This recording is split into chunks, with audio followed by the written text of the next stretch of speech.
Thank you all for coming to this quarter's resident workshop.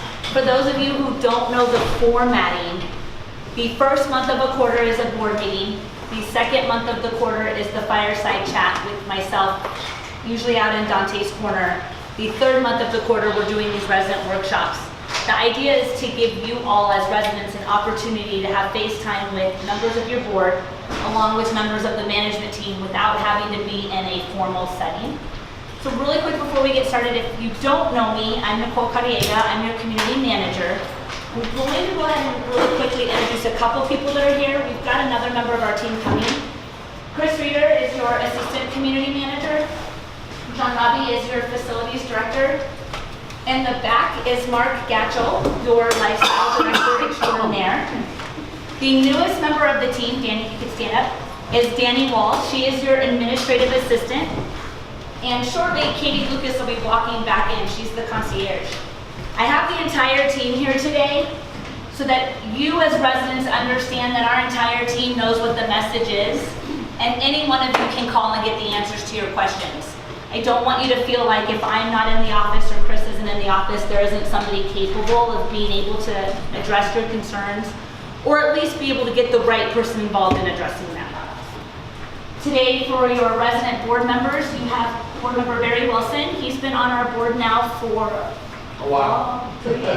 Plus 5 years in the rack before that. But officially as a board member, 3 years? Yeah. And then totally. Patricia Brush is your newest board member. She just joined with us last month at our annual meeting, so thank you both for attending.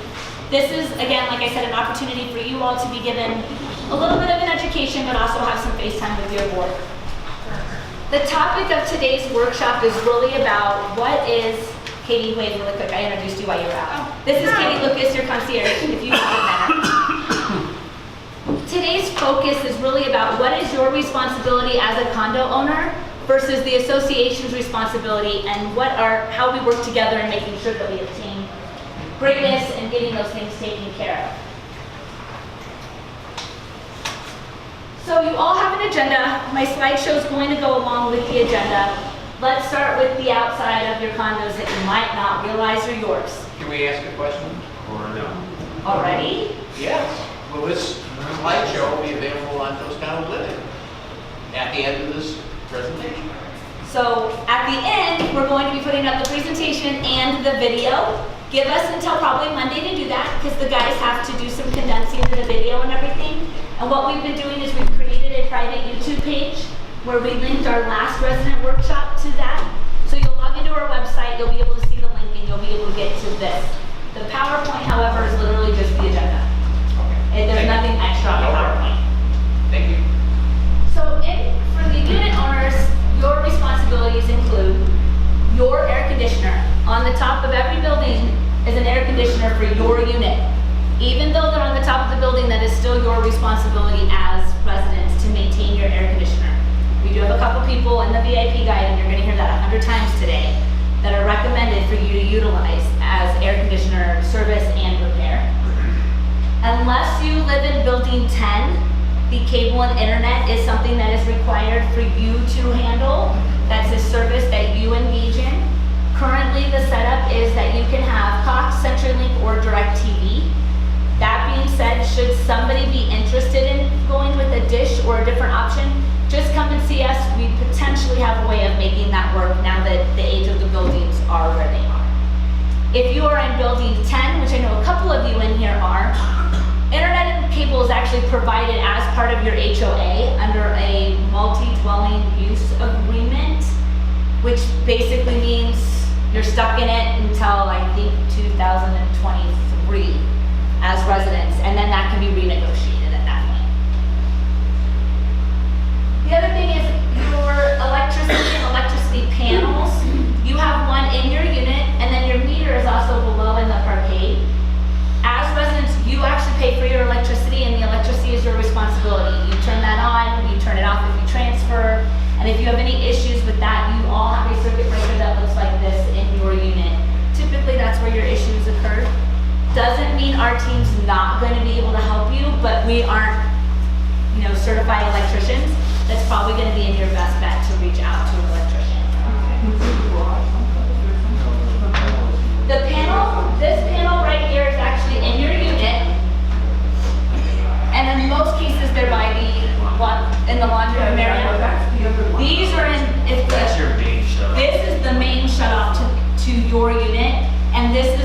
getting their numbers as being able to bill you and that. So if the APS were to ever reach out to you, this is where they're going.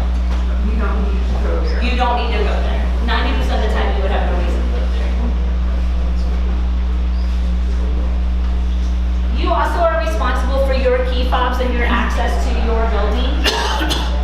For confirmation, the current provision states that residents are allowed 1 key fob per bedroom plus 1 additional. And there's a really big reason for that.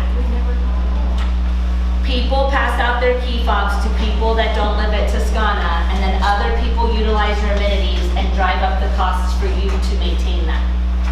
We have absolutely no issue with you bringing over mother, son, father, daughters, kids, grandkids, anybody in your family, guests, friends that want to come and visit.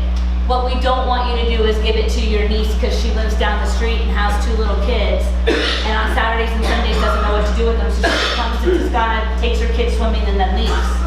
The idea is that these are amenities that you all pay to maintain and utilize. We want to make sure that you're the ones that are being able to utilize them. So that's why we don't give you extra key fobs. Key fobs in the instance of house cleaners, vendors, caretakers, things like that. If you want to give your only extra key fob to one of them, that's great. But we have a system in place at the front gate where they can check in at the front gate per your guest list. They can leave their ID and they can be given a key fob to the building. Or better yet, you can get your number programmed in at the front door and they can call you when they're arriving at your building. We are working, it is a 2019 projected project. Doesn't mean it's going to happen in 2019. But the system that we utilize to grant all of you access to your building has created a new call box. And that call box has a functionality called IP phones, which means it utilizes the internet to make a phone call instead of a phone line, which means long distance numbers are no longer a concern. So I know right now a lot of you aren't in your call box because you have a long distance number and those phones are not equipped to call long distance. The new IP boxes will be able to. We just have to get quotes and samples together and find out what the actual labor and cost of that is going to be. So be keeping an eye out for that because that is something your board is going to be talking about in 2019. Question? Yeah, you said you could have 3 key fobs? I only got 2 when we... You are allowed to have 1 per bedroom plus 1 extra. We don't give anybody those unless they come and ask for it. So we don't just issue 3 or 2. We issue whatever the need is at the time. Key fobs are able to be purchased for your building at $50. If you live in building 10 and need a door key fob to your individual front door, these are $100. The sticker to get in the garage is $25. The handheld to get in the garage is $50. The association makes no money on those. We literally round up to the next dollar. We paid 24 something, paid 49 something. So that's not a money maker for the association. It's to offset the costs to the association. Did you have a question, Linda? Thought I heard you. So that goes also with your unit keys. A lot of people seem to think that we can hold unit keys as the association. We cannot. In any circumstance are we allowed to hold keys to your unit. The liability to the association for holding your keys to your unit is astronomical and it's not something that we're willing to do. We're not willing to take responsibility not only of the personal belonging of the key, but nor are we willing to take personal responsibility for the belongings of everything in that unit. The gatehouse is not allowed to hold anything for you. That is not their function. They're at the front. It is not a secured place. We ask that you don't ask them to store or hold anything for you because they will tell you no. So just understand that as well. Your washer and dryer vent. This one's been really confusing lately because as some of you know, we just did the window washing. And we do vent cleaning as part of the window washing. The vent cleaning that we do is just the surface. So if our window cleaners are cleaning your window and they realize that your little vent has a bird nest or debris or anything like that, they're gonna reach in there and take that out. That does not absolve you of the responsibility of having someone come out and clean from your dryer out through that vent. That vent can hold lint and can become a fire hazard. We recommend that you do that every 2 years or so, right? Typically. So make sure that that's something you're doing. We do have vent and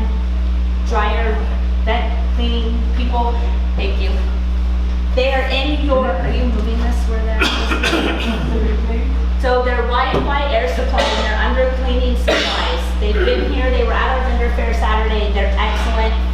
Highly recommend them. They have the ability to get from your dryer all the way out. Steve's nodding because he knows, because they've done really great work for him as well. So make sure you're working with them. They're very cost effective. They give Tuscana a great deal. They also clean air vents. Yeah, they clean the ones for your air, that was the other word I was looking for. They clean the ones for your air conditioner as well, because it actually just dust out there. Windows. This is another one. We take care of the external cleaning of the windows as a courtesy, because let's face it, if you're anywhere above the 4th floor, you can't clean your windows. You just don't have the ability. But the windows themselves are an owner responsibility. As part of owning your unit, you own the maintenance of your window. We'll take care of the screens for uniformity and again, because of the ability to have access. However, those screens need to actually be installed from your unit. So if you have a broken screen and you're not going to be home for 6 months, we aren't going to be able to repair that screen for you in that 6 months of you being gone, because we actually have to get in your unit to be able to put that back in, right? Are you talking about our streets as well? No, we're talking about your actual screens on your windows. Windows. The window screens. Yeah, you do. Everybody does. So what's the process if you have a torn screen or a broken screen? If you have a broken or torn screen, we have on our website, we have a maintenance request form that you can fill out that automatically generates a work order, or you can call into the office and talk to Danny, and Danny will get a work order put in with the maintenance team. We usually take 7 days or so to do that, because we actually end up making new screens. None of the screens at Tuscana are a standard size that we can just go to Home Depot and buy. So the guys actually buy everything in pieces and build you new screens. If your screen's ripped, they take apart the frame, they put new screen in it, put it back together, and come put it back in your unit. Okay. Okay? What about when you do window washing?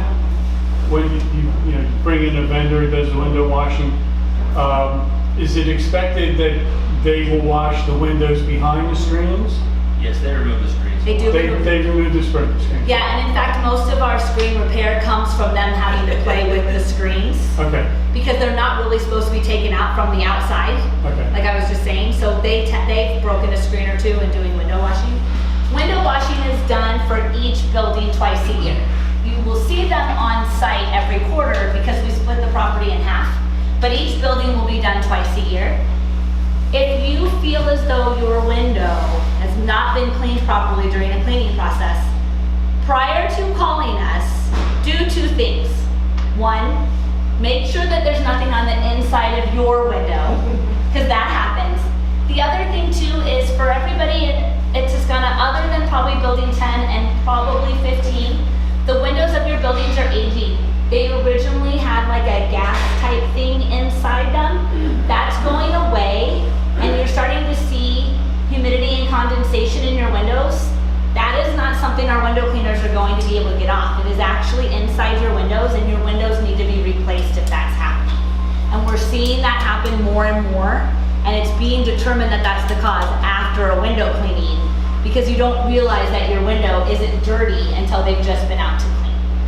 Like, we've got a couple vendors in the VIP guide for glass. You can come and see us, we can help you, but it's one of those things that it might just be time to get a more energy efficient. They don't do it that way anymore. They've kind of changed how they make windows anyway.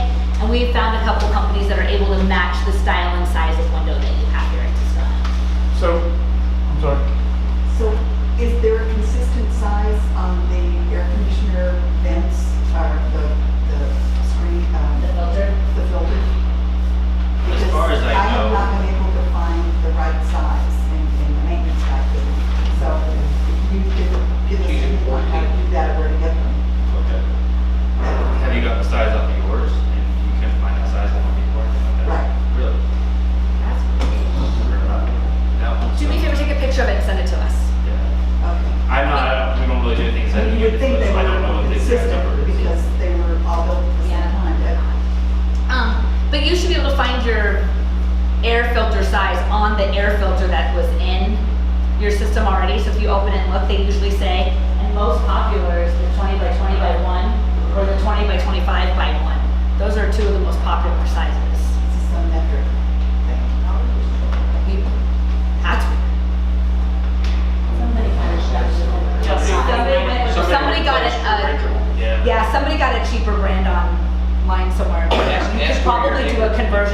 we can probably help you with that. What's your unit number? 2234. So if a unit's windows had to be replaced, that's the owner's responsibility? Okay. Correct. But Nicole, do you have to get approval if you're changing the way? You don't necessarily need approval, and one of the things I'm gonna talk about in a little while is the architectural submittal. That's one of those things where we ask you to let us know you're doing it so that we can make sure to be around to make sure that the guys with the lift aren't damaging landscape and things like that. That's more of a, we just wanna know about it than it is a submittal. Lynn? Back on the washer dryer there. The washer dryer, okay. This is near my heart. Right. There's a cage that's on the outside of some of them. Yes, so I was talking to John about the cage. So the issue with the cages and the concern with the cages and why they're not on everybody and why we don't like doing it is because the cage can build up with lint and increase your issues of potential fire hazards and not be, because the idea of those vents is to let that stuff get out. So you've got to be really careful when you cage them as far as that goes. So yes. So are we gonna take the cages off everybody's? Or are Well, those that so have there's really, so, birds? so John and I did a tour of the property the other day, because we had that same thought. And we were walking around, and you've seen a lot of the ones that look like they're little metal cages over things. Those aren't vents. Those are chimneys. They say hot on them. Those aren't actually vents. We went and figured that out and said, okay, what's happening? What do we have on property? What were you gonna say? So when you look at the outside of the building, most units have 2 or 3 of these ducts on them. Right, One of them is for your dryer, right. and the other, and if you have another one could be for your oven, and the other one's for your restrooms. So the restrooms in the oven, those ones you could put something over, but the dryers you can't, because it will get clogged up and blocked. Has that happened? I mean, I don't mean to sound challenging, but I know that we have had the bird nests. Right. I don't know that it's happened only because we haven't put them on a lot. But my concern is somebody putting one on a 4th floor unit is the fact that they wouldn't be able to clean it out. I'd almost rather have the chance of a bird's nest versus let's go ahead and know we're constricting flow from the moment we install it. And so that's kind of why we've been going back and forth on that. Okay, thank you. So you just said that some of the external vent ducts are actually for the ovens? If you have that installed in your unit. Not every unit has that. So that was an issue that was brought up a couple times? Yeah. Because I never knew until this year that there was actually a problem with the oven vents, that Well, they don't go outside, that they actually just recircle here inside the unit? Correct. Some do and some don't. It just depends on the status of when your unit was built. We would have no way of knowing that. If we replace our dryer, can we get a gas one for Toscano? Your dryers are gas. They are gas. Everybody in Toscana 1 through the concrete buildings, you have a gas dryer. Building 10s are an electric dryer. Building 10 has no gas installed in it at all, other than the fire features outside and this one. Buildings 1, 11, 14, 24, 26, 15, you all have gas boilers, gas dryers, gas stoves.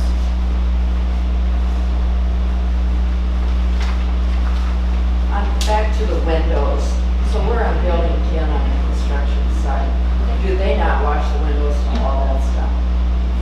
We haven't done, well, right now, I don't know if they could get on Okay, that side. really to be dirty, honest but with you, I but Building assume 10 will be that- scheduled in our next round. Oh, okay. So what's gonna have to happen is I'll work with Jason to find out our vendor to see if he's gonna be able to do this or not. I don't know. I know that he's not gonna be able to do any of the ones that require a lift because there's just nowhere to put a lift. They do some rappelling, but I don't know how much of that they can do. So on to the, oh, oops, okay, go on. Okay, that way back to the air conditioner.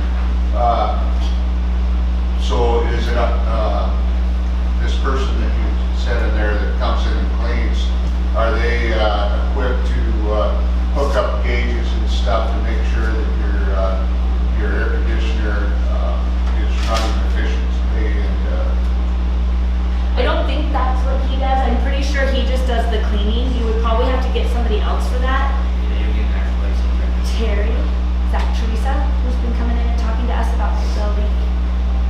her whole unit done. We should find out who she used.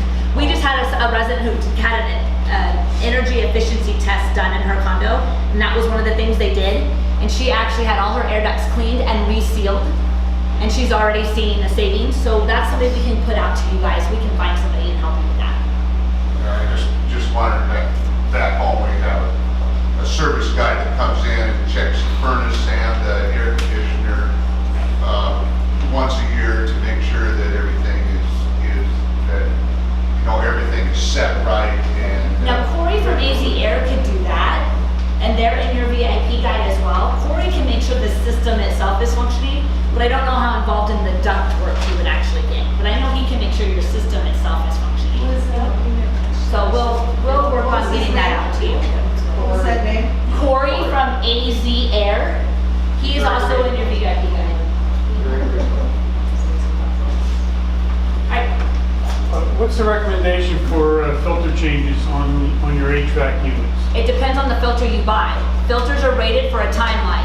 So if you buy a $2 filter at Walmart, it's usually a 30-day. If you buy a $20 one, it's usually a 6-month. So it's completely determinant of what you want to purchase. Okay. I actually joined a service called Filter Easy. They send it to my house every 60 days, and it's my automatic reminder to go put my new air filter in. It's $11 every other month. And they send me the filter. It was online, it's super easy. I told them my size and my thickness and what I wanted. I chose the 60-day change out, and they sent them to me in the mail. And I know it's time to change my filter the second the box shows up. So it's a Filter Easy. So it's an automatic reminder for me when it shows up. I change it. Easy peasy. So on to the fun one, plumbing. As you know, plumbing in condos is a beast. Plumbing is not fun for a lot of us. I'm going to start with one that I think everybody knows. However, apparently not anyone is following, because we have issues with this in every stack of every building all the time. Your garbage disposals are not garbage cans. They're not blenders. They're not meant to pulverize your leftovers and disintegrate them into bits so they can go down your pipe. The purpose of a garbage disposal is to handle the small remnants left behind after cooking and eating. Don't put potato peels, egg shells, grease, bones, celery, vegetables, cucumber peels, apple cores. Don't put that down your garbage disposal. You share lines with everyone else in your stack, and you will cause the backups that occur. Grease, pour it in a can, throw it in the garbage. Go buy coffee the old-fashioned way in a coffee can one time, use up all the coffee, and then for a year you got a spot to put your grease. This is something that's really caused a lot of issues. We've pulled so much grease, we've pulled chicken carcasses, turkey carcasses, all sorts of things out of our drainage. And the problem is when that's happened, some other unit other than the person putting the stuff down the disposal is the one that's incurred a backup. We've got a backup in building 11 that's cost them $10,000. We've got a backup in building 24 that cost them almost $20,000 because they weren't home and their entire kitchen floor, living room carpet, and bottom cabinets had to be replaced. And they weren't the cause. They're here 3 months out of the year. They've never used their garbage disposal. They weren't the cause of the backup that happened. And as we'll get to an insurance later, that's on the owner. That is not on the association to take care of those repairs. So it's really important that you guys are thinking about your neighbors when you're using your garbage disposals, because it's not going to affect you, especially if you're on the 3rd or 4th floor. You're affecting the 2 or 3 units below you. A quick observation, some years ago when this first happened, I realized, and also for those of you in building 10, garbage disposals, or if I switch to Canadian carburetors, are not installed here. I think they may be something you may or may not be able to get, depending Not on, I until don't think you can get that. But that was for a reason, because when the place was originally designed. But what I did, and convinced my neighbors and my staff to do, is remove my garbage disposal completely. Because the garbage disposals that are available today to buy are pure junk compared to the stuff that was available 20 years ago and actually was Ryan thing or worth a darn good investment. I removed my garbage disposal, and I did that because if there's an issue that's caused from above me, I don't want to be in the claim of evidence issue fighting about who put what down where. So sense for you to consider paying a plumber a little extra or do it yourself, take your garbage disposal out, get rid of the damn thing, move on.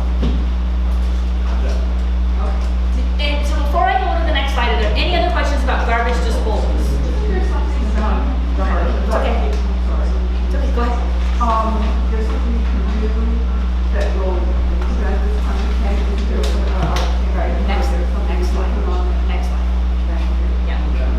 So one of the things that I started doing when this was brought to my attention several years ago is keeping old food storage bags under the sink, pull one out, put all your waste paper towels in it, and then pour your grease in that, seal it up, put it in the trash. Yep, that works too. That's And what I that do way you at don't have home. to keep it in the house. Yep, that's what I do at home, so I don't like the smell. I agree. Oh, and you can put your food garbage in that too, and you can throw that out and there's no smell on the paper. So any other questions in regards to garbage disposals before we move on? Okay. So another one that we get a lot, flushable wipes are not really flushable for your toilets.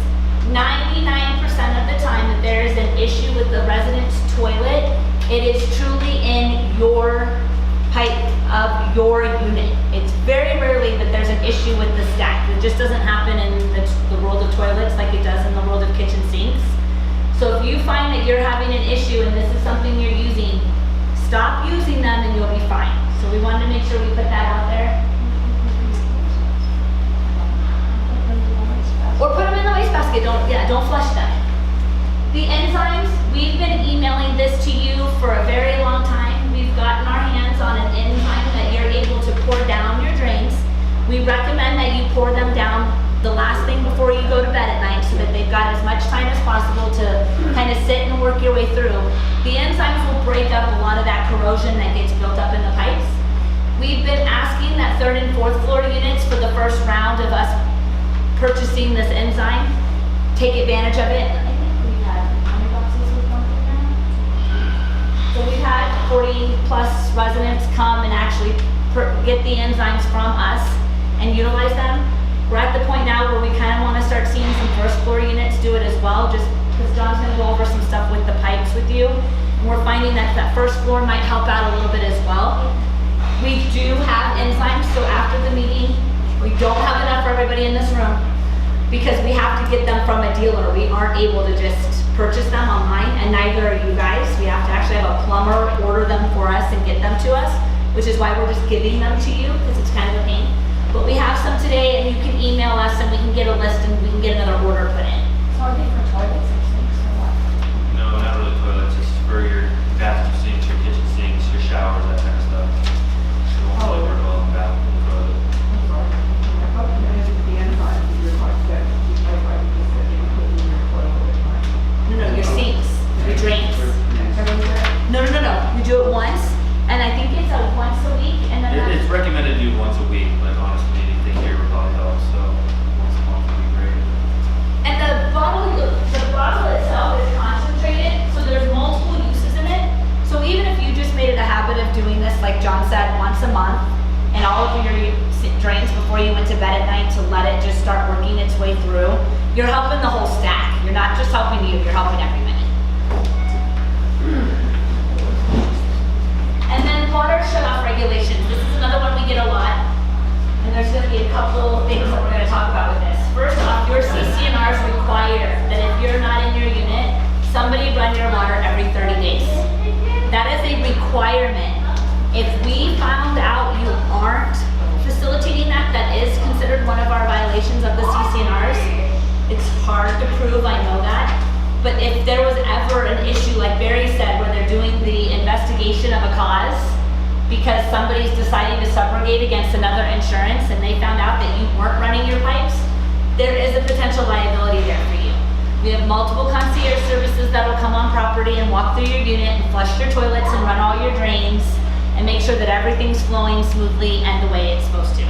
So make sure that you're doing that every 30 days when you're not in town. It's also recommended that you shut off your water while you're gone. That's just a good fail-safe. It's something even people in home should do if they're gone for a really long time. But the more important thing when it comes to those shut-off valves, which there's a picture right here, this is what it looks like for most of you. You need to be exercising your shut-off valves at least once a month. Turn them off, turn them on. They tend to freeze up if they're not used. And what happens is over time, you start to notice that they're getting more tension in them. That allows you to make the repairs before they rupture. Yesterday in building 1, for anybody who's in building 1, you all got an email about an emergency water shut off, and the water was off for hours in that building yesterday. Because a contractor was on site, went to turn off the water, the valve broke off in his hand and water went everywhere. Our hallways, their floor, it went everywhere. We had to turn off the water to the whole building, wait for a plumber to come out, and they had to fix it. Then hours worth of waiting for the water to circulate back through the pipes, the water to get hot, all the air to get out. You all know, you've all been there. So by exercising your valves, you help prevent that from happening again. And if you go to exercise your valves and there's any kind of resistance, just stop and call someone. That's probably, he probably felt resistance before he put some torque into it, and that's what snapped. So, aren't you supposed to, when you reestablish, put it back on, go kind of slow for that, as opposed to just... I think, well, it's been off for a while. Yeah, if you're coming back into town and you're getting back on, yes. But if you're just doing If you're just exercising. No, that's fine, but I mean, after 30 days. Yes, kind of go. Yes, take your time turning it back on. Where is the water shut off valve? In your laundry room, there's a little metal box, and yeah, right there, that little metal panel you'll see in your laundry room. We were In gonna, building 10, they're in the ceiling. Every other else, they're on the sidewall. we were gonna take a picture of the little metal door, but they were all painted, so you couldn't tell that there was a little metal door when you take a picture of it. You can tell in person, but you can't in a photo. What, Right. and one other thing, if you do turn your water off, then you don't have to run it every 30 days, right, if you're gone? Yes, you do. You still need to run the water down your pipes because the water down your pipes is for everybody else's benefit along with yours. So there are issues with, because they're copper, you've got issues with galvanization and things that happen in there, and it actually has been known to turn the water blue if water's not run through them. You also get rid of backups and things like by flowing water and build up and just growth. So you still have to run your water every 30 days. The idea of shutting it off is you're not gonna have something like blow up in your unit while you're not So you have here. to turn it off, then turn it back on, and then run it, and then turn it back on. Correct. So Nicole, what happens with the units that are continuously empty? And you know it's coming? If I know of one of those units, I would start the violation process. But I Somebody gone have 6 months? well, being gone 6 months doesn't mean they don't have a concierge service, Oh, doesn't no, mean they no, don't have a fine. daughter or somebody going into their unit. I would have to know that nothing's happening on the And what do unit. you do if there is a leak? Or somebody suspects there a leak and the people are not here? I mean, So, the one we had, they were with your people, but what if yeah, they I don't know if We have to call Locksmith out. Yes. So the way it works, and I'll give you guys a little heads up and you can pass this on. We find out that there's a leak, water's in 1222. So we go to 2222, 3222, and 4222. We get a hold of everybody we can, stop using your water, we gotta figure out where it's coming from. If we're able to determine that it is in 2222 and you are not home, we will email you and we will call every number on your dwelling life. We will reach out by all means possible. 40 minutes of active water means I can now call a locksmith at your cost, have them break in for me and get to your unit and start turning off water and figuring out what I need to do. I only need to give you about 40 minutes and try every way I can try. So keep that in mind. Get emergency contacts that are in town, that have keys, that have access to your unit, preferably a neighbor at Toscana who you trust and love that you are willing to give keys to. Because even on vacation, stuff like that happens. You know, we've had an issue where we had a valve under a sink. The resident hadn't even been here. And the shut-off valve under the sink broke. And water pooled in her vanity. And then water pooled in her bathroom. And then the parkade started flooding. And all those cars got in all over it from concrete and water and just stuff everywhere. She's lucky she was on the first floor and not on the second or third, where that had been a unit that got all that water once it finally broke through. So keep that in mind, because that is something that we do have the right to do in the case of an emergency for our CCNRs. We will give you as long as you can, but keep in mind that someone else's unit's being damaged while you're not getting there to take care of getting your water off in your unit. So again, thinking about your neighbors is a big deal, especially if you're on the second, third, or fourth floor. So from a legal perspective, since you are not, if I'm gonna be gone for, say, 30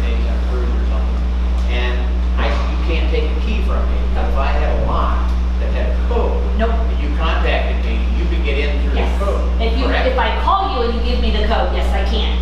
So if you decided to put a code lock on your door, you can give me your code and we can get in. That would Or be you save some can- money for something. Or you could give your neighbor a code, or your neighbor the key, and then we can put them in dwelling live as your emergency contact. And I will tell you right now, if you live in building 11, like I know Deb does, and she helps out with a friend who lives in building 24, they've got, or no, 26, they've got access to each other's buildings for that purpose. So she knows that she can go over to that unit once a month, turn on the water, do all of that. We don't just give you access to any building you want, but if you are someone's emergency contact, we will grant you access to that building so your key fob will work, so that you can go check on Steve's unit in 24, and Steve can go check on yours in building 11. We do that on purpose. We do not have master keys. We do not have master keys because you own your units. The association does not own your unit, and that is why. There is no such thing as a master key. The only master key I have gets me in all the association's little locked cupboards in there. You know, you mentioned to put a coded lock in. Is that okay to do that? If we have an approved one, I have an approved list here. It is now. We have an Didn't approved used to one. be. The board approved them, and then the board got away from it because it became an issue with leasing and cells and things like that, because it basically, with lock boxes and everything. But now that we're past the point of selling within this structure, we're back at the point of them being allowed, as long as they fit the motif. So they need to be that brushed nickel, they need to fit kind of within the thing, you know, the space of your door, they can't be this big. We're not asking for buttons like this. But if we call the HOA, we can get a list of that. And I have one to give out today, so I have a list if you want it. Another thing to think about too, and this is something we're seeing happen a lot in building 10, those require batteries. And if you decide to leave town and don't take your key with you and the battery dies while you're gone, you can't get in your unit, and you're calling a locksmith to get in your unit. So if you do decide to go to one of those keys, those access devices, make sure you still have a key to get in your unit, because that has happened to more than one person. And like the ones here in building 10 that utilize an electronic key, the batteries die in those, and if you change them before the battery dies, the function doesn't have to be reset. But if that battery dies on Monday and poor Linda doesn't come home until Friday, we have to completely reset these, and that's not easy. So keep that in mind when you're putting those systems in. John, you want to talk about your stack? So I just did this to kind of help some people because we've had a lot of residents calling and asking about it. But this is basically what your plumbing looks like for your kitchen sink. Everyone comes, and it doesn't look exactly like this, but everyone comes down, connects, and then they connect, and down in the parquet they all come together. We've had people call and ask why we don't jet or anything like that. And the reason why is the only access that we have to these from the top is the vent. And if you look at the vents come down and they connect like this. So if we went down the vent, most likely we would just end up down here at the bottom anyways. We wouldn't be able to touch any of this. So that's why we don't do anything. Also, if we came from down here, let's say there is a blockage right here, all the water that we're jetting is not going to come up. Could potentially come up at the 4th floor. And now we're liable because we're doing the process. So I just want to bring that up. And then this is just showing you what kind of blockages you could have. You have the first type, which is in your unit. So from this kitchen sink to the wall is your responsibility. So that's why when we call a plumber and we say we need to determine on where the blockage is first, because if it's in this area, then it's your responsibility. You guys need to pay for it. But if it's in either of these areas right here, then that's our responsibility. We will pay for it. Now the problem with the whole plumbing, calling the plumber out, is we ask you guys to call the plumbers because it's on your guys' schedule. They need to get your units to clear these. But they know, and we're trying to come up with a smoother process of this, but they know to bill us if it's not in your unit.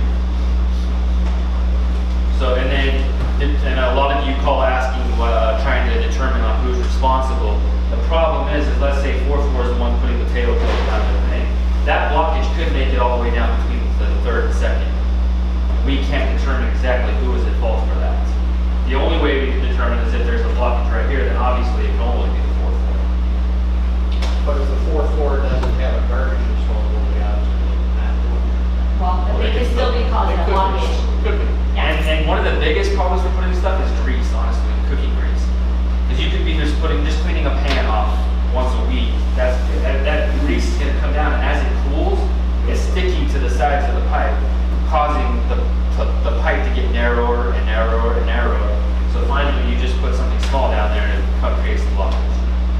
And we're finding, as we talk to the plumber more and more, that hair, body oils, body soaps, bath bombs, all these new things, face masks, all this stuff, are the new trends that are happening, are causing a lot of these blackouts too. You know, a lot of the chemicals, I don't know if you guys know, a couple years ago, it was a big thing in the, actually it's almost 3, I think it was before I came here.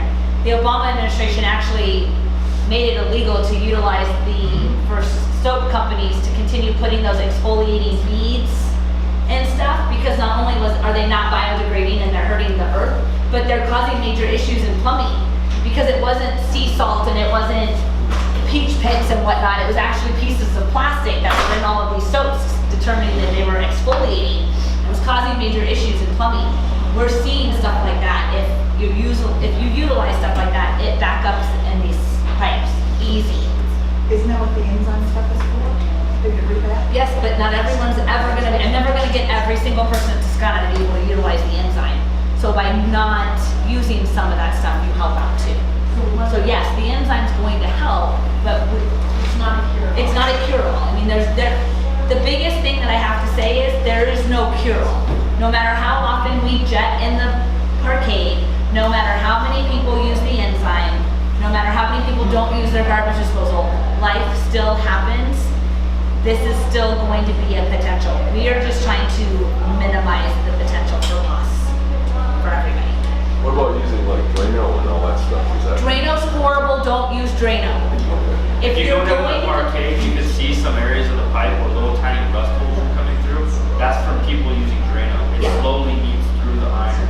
If you're going to go and buy your own, look for citrus enzymes. Look for things that are meant to eat it, not look for things that are meant to dissolve it. The dissolving hits our metal and will rust, like John said, will rust out your pipes. Oh, that was the other thing we found out about too. We never thought about this until we met with the plumber on Tuesday. And I'm going to say this, and people are gonna balk at me. Don't give your dogs and cats baths in your showers or bathtubs anymore. Call a mobile groomer, take them to PetSmart. Labradors, golden retrievers, Chihuahuas, Lopso, Shih Tzus. Their hair is clogging up your bathtub and shower drains a lot. That hair is smaller and finer and shorter and doesn't get caught by a lot of the little things that you have in your units to protect your regular hair from going down the drain. So that is definitely something that you don't want to be doing if you are. And we'll put that out in, as part of our communications when we start sending this stuff out, but that's a really big one. We never even thought about the pet hair until the plumber sent that to us on Tuesday when we met with him. Nicole, when do you think there's one? So like if you start seeing something, should the people come and call you guys, or should they go knock on the door? Because we had a lady one day that was very upset and said she was told by the audience, don't ever go up to your neighbor's door and tell them if that's, are they having a problem? So we won't tell you to not. We will never tell you to not talk to your neighbors. However, we understand why some people don't want to talk to their neighbors maybe. And we ask that if you do it calmly. We're going to be able to do it a little more effectively by picking up the phone. But I mean, if you're in your unit and you start seeing water coming through a light fixture or your shower, know if it's the people directly above you. It could be the fourth floor, not the third. and it could be. So I mean, if it's a Saturday afternoon and you're having a hard time getting a hold of somebody because the night managers are in transition, Just not gonna be polite. and you want to knock and be polite, go for it.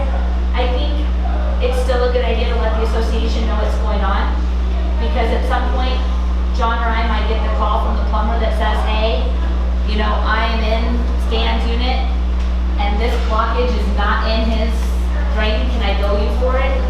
It'd be nice if we knew the call could potentially be coming. So letting us know, even if you guys do decide to handle it neighbor to neighbor, giving us the heads up would be great. Do you have a plumbing company that you want to use? We ask that you use Moon Valley Plumbing. They're also in the VIP guide. I can't force you to use Moon Valley. Some of our residents don't, but they're fantastic. They know the property, they understand our system. And based on our meeting with Travis on Tuesday, I can honestly tell you that company has Toscana's best interest at heart, as well as all of you. They are not trying to make a buck off of us.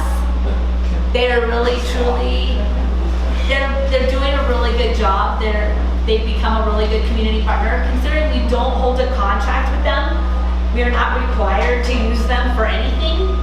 They still are our quickest response time that we've been able to get. We've met with other plumbers. John and I have had meetings with other plumbers. No one else can get out here as quick. You know, we've had residents who've called in and said, hey, I'm at Toscana, and residents don't necessarily understand the severity of the situation, and a resident calls and says, hey, I'm having a backup in my sink, you know, I need you guys to come out. And Moon Valley goes, okay, we'll be there in, 2 days. And then the resident calls us and says, okay, they'll be out 2 days. And we pick up the phone and go, they're on the 3rd floor, their sink's backing up, we've got an issue, we need you to get out here now. And